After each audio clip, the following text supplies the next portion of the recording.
Next game up is tomorrow, Thanksgiving, against the Detroit Lions. What are you doing? Oh, we live. It's cold in here, dog. Blanket. Can you see it? Oh, like, you ain't seen nothing, ladies and gentlemen.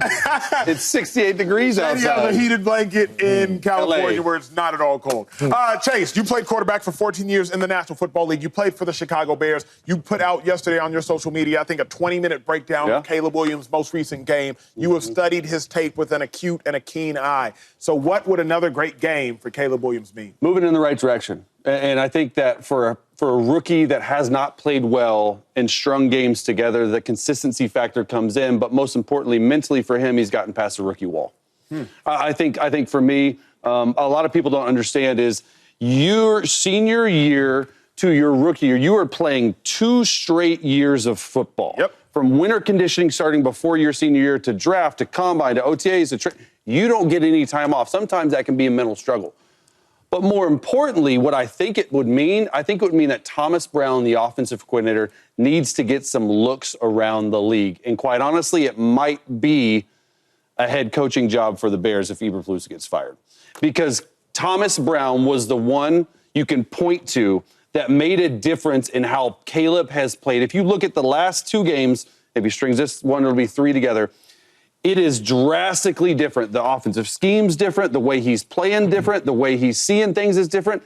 Coaching matters in this league. And when you give up a lot of stuff and you mortgage the franchise for the #1 overall pick and you build around him, why not keep a guy in-house that could do this with Caleb when your whole franchise depends on Caleb Williams? So that's what I take from it, because there is a big factor in coaching and rookie quarterbacks. Thomas Brown has been magnificent in that regard. So here's my fears, twofold. Well, first thing I'll say is if Caleb strings together another big game, NFL beware. Like, the kid is here. The kid is here. The one that we have been waiting for, the one that y'all have been hoping to see, the one that I have been hoping to see. I said he was one of the greatest college quarterbacks, if not the greatest college quarterback, given how quarterbacks play the game now of all time. He is here.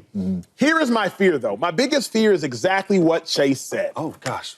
If Caleb Williams starts balling, the Bears might do the lazy thing. Let's just promote Thomas Brown to become our head coach, like the Raiders did with Antonio Pierce. Let's just promote Antonio Pierce to become our head coach, like Kyle Shanahan did with his defensive coordinator, Nick Sorensen. Let's just promote Nick Sorensen to become the DC. Let me just keep it in-house. It's safe. It's comfortable. But safe and comfortable don't win Super Bowls. So if Caleb keeps balling, yes, the kid is here, but the dilemma for me would be now the Bears might make the great mistake of saying, well, Thomas Brown is here. He did well with Thomas Brown. Let's make Thomas Brown the head coach. And next thing you know, the Bears are searching for another head coach in the next 3 years. I hope Caleb continues to ball so that we can all know that the kid is here. But the dilemma comes with they might make a safe decision. That's my fear. I'm glad I set you up for that. He set him up. Look, it's like in court. Set him up. You say your little piece, and then he just kill it. Oh, I don't think he killed it. Just so you know. You know what, though? With the rookie quarterbacks, this is why I don't really grade him as hard as you guys grade him, because now we were just saying how awful he was looking, how bad he looked, et cetera, et cetera. Now we're saying how good he's looking. And if he has another good year or another good game, he's arrived.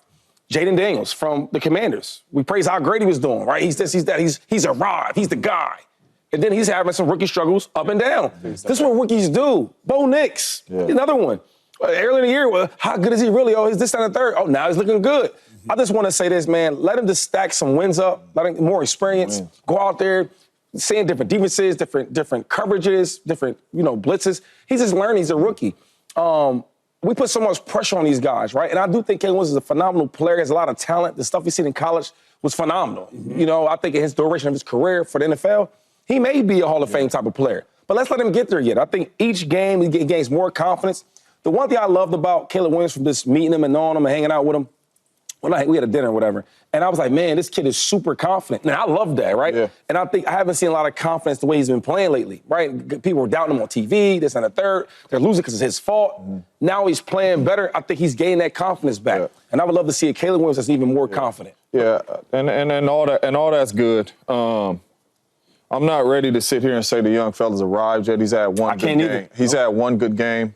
Chase said he strung together a couple of them. I don't put the Packers game in there. You had 100 and some yards passing. Without that last drive, you lost the game. You had 0 touchdown passes. So I'm not putting that game in it.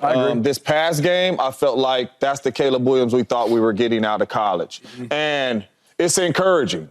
The Bears should be encouraging watching him play last Sunday because you've seen the off-schedule plays. You've seen the in-pocket plays. You've seen him be Caleb Williams. And for me, I love it because, number one, it's a confidence builder for you. We've all been rookies, right? It's a bunch of different coverages thrown at you. Your head is spinning. At one point, it starts to slow down. That is what I'm seeing with Caleb Williams right now. Early in the season, I'm like, dang, they done rolled to cover 2 and then dropped down to cover 3. Brett Favre expected me to run a curl. I'm running a go. I thought it was. I seen 2.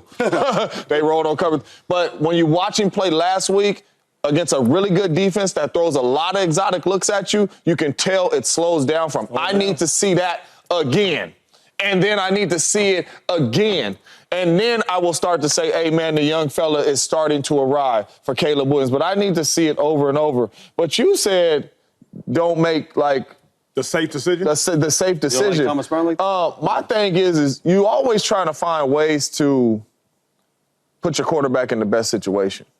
So if we see a couple of more of these games from Caleb Williams, why give him another OC and have 3 OCs in a year? To me, it's a couple things. Number one, it's just because you're a good OC doesn't mean you're a good head coach. No, I'm saying keep him as an offensive coordinator. As the OC. Yeah. So now the dilemma becomes with if you fire Eberflus, if you fire Eberflus and you're bringing in an offensive mind, the new offensive-minded head coach won't necessarily want to run the system that Thomas Brown is running. If you bring in a defensive-minded head coach, which I please oppose doing, then he might keep Thomas Brown. But that's my dilemma is I just don't like the safe stuff we've seen. Yeah, and you said. I agree, safe. Lazy is a different word for me. I think that's a little harsh because think about it. You literally built your entire team around Caleb Williams before you drafted Caleb Williams. All those guys you brought in. And I said it on national television, like, this is the best situation a rookie quarterback's ever been to because of the defense. They finished top 10 last year. And the offense, all the weapons they brought in, right?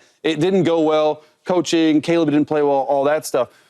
But if Caleb starts playing game after game after game like he did against the Vikings defense, and if he does against the Lions defense, there has to be something in the owner's mind that's like, this clicks with Caleb. Caleb, you guys realize that, right? The Bears have been stuck in QB purgatory forever. I know it, but I'm going to say it. They've never had a 4,000-yard passer. That seems pretty easy to do. And if you're calling him a phenom, and if you're getting the phenom out of Thomas Brown, why wouldn't you? Like, that to me, that's not lazy. That's actually being smart. If you're trying to build your whole thing around one guy and Caleb, because we don't know the inner workings between Caleb and Thomas. But if it continues down this path, it's really early to say, I know that. Like, I don't think it's lazy at all. I think it's actually smart. To me, it's like just because you can light a match doesn't mean you can keep a fire. And that's my thing. We've seen coaches, again, Antonio Pierce, we see anybody can light a match. And right now, Caleb, it's a lit match. 300 yards last game. Congratulations, lit match. Play well against the Lions, it's a lit match. But can you keep a fire going? Rich Bisaccia, we never know if he could have kept the fire going, but he lit the hell out of a match for the Raiders. I think they finished 5-3 down the stretch, went to the playoffs, ended up losing to the Bengals. Bengals going on to win the Super Bowl. But like lighting the match and keeping the fire going, two different things. Everything you're saying, though, is right because I think the Bears will be in that position and say, maybe we should keep him, but it's just a fear for me. But Caleb, now, does Caleb just have to play well, or does he have to win for that coach to keep the job? That's a good question. That's a good question. Thomas, he came from Seattle? Where'd he come from? He's a McVay disciple, and he was at last? With the Panthers last year.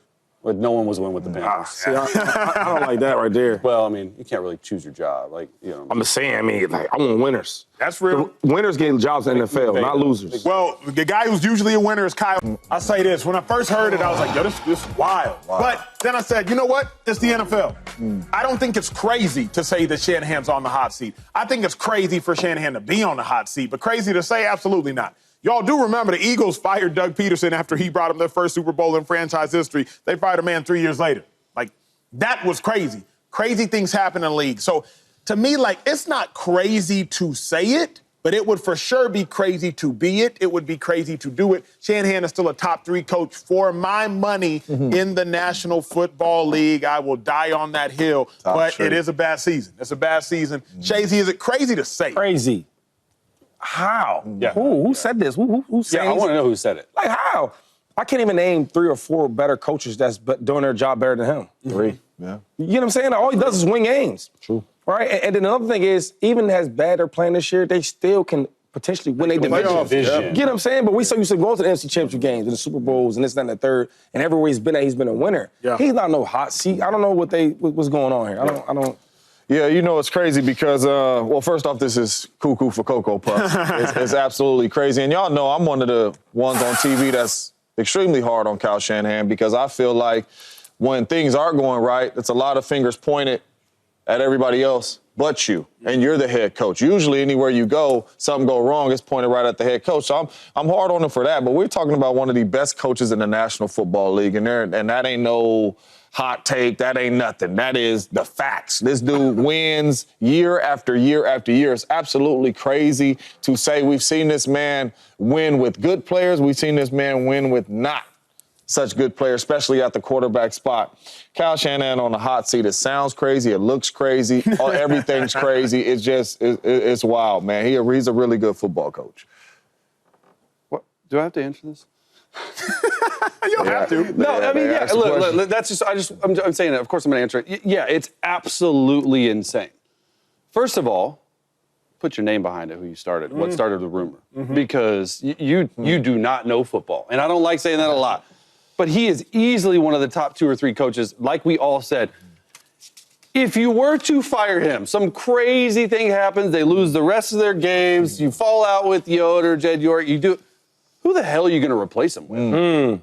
Like, that's what NFL teams look at. Yeah. Like, you look at who's out there if you're going to retain or fire. You can't tell me one person out there. And don't even get started with Bill Belichick. I don't want him out in the Bay. 10 okay? times. I mean, 10 Super Bowl appearances. I don't want him out in the Bay. Why not? No, I don't want him out in the Bay.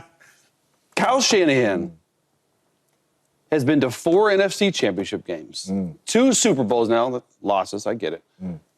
Who are you going to replace him with? Like, I get it. Like, there's some stuff going on this year.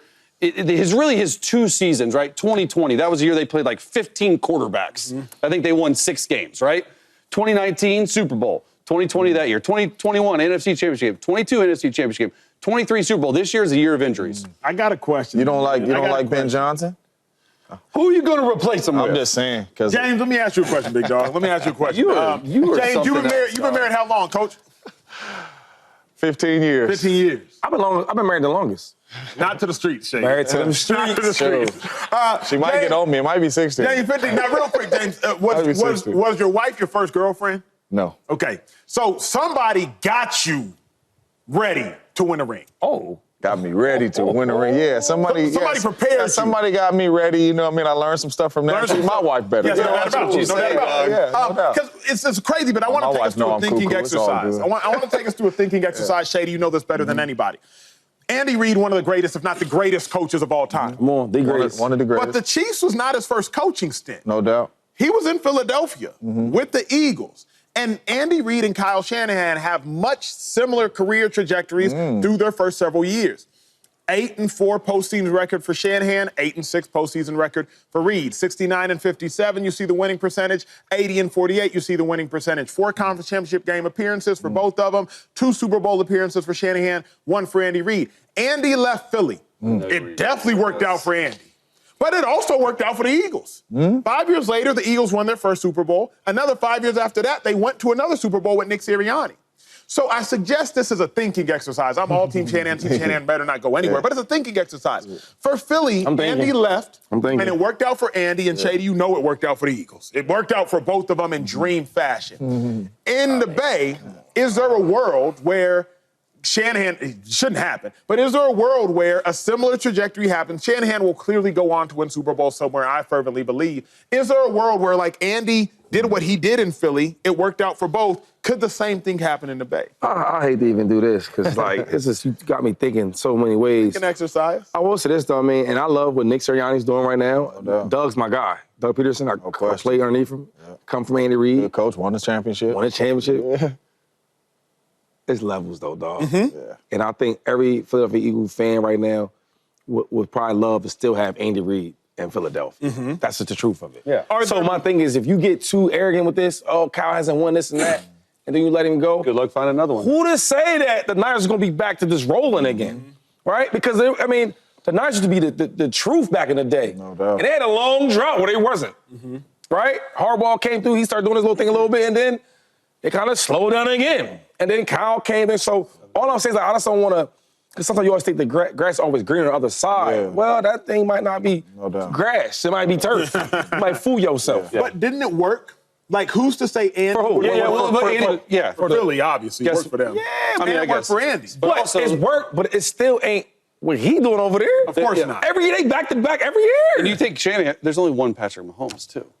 Like, so Patrick, true, too. so we're forgetting about that. That's true, Like, too. and then look at what he's doing with Brock Purdy. Who said another head coach could And do that he's with been Brock blessed, too, Purdy? to get So that. no, he hasn't overstayed his welcome, dude. No, I know where you're getting at. No. I'm not even going to give you But that. I suggest that to say, like, clearly it worked out for both. But Better for Andy. But really quick though. But it's to assume Way better. But it's to assume Andy would have won 3 Super Bowls in Philly, which didn't data have Patrick suggests Mahomes. that wouldn't have happened. Yeah.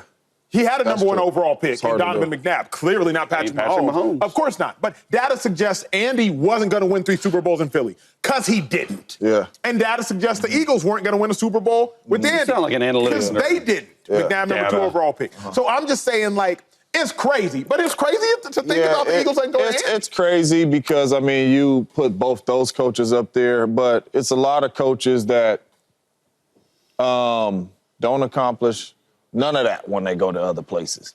You understand what I'm saying? Like, the Dallas Cowboys still looking for a Super Bowl still winning head coach. So it's no. For real, like it's situations like that, too. Listen, man. My man, can he lose a couple years in a row?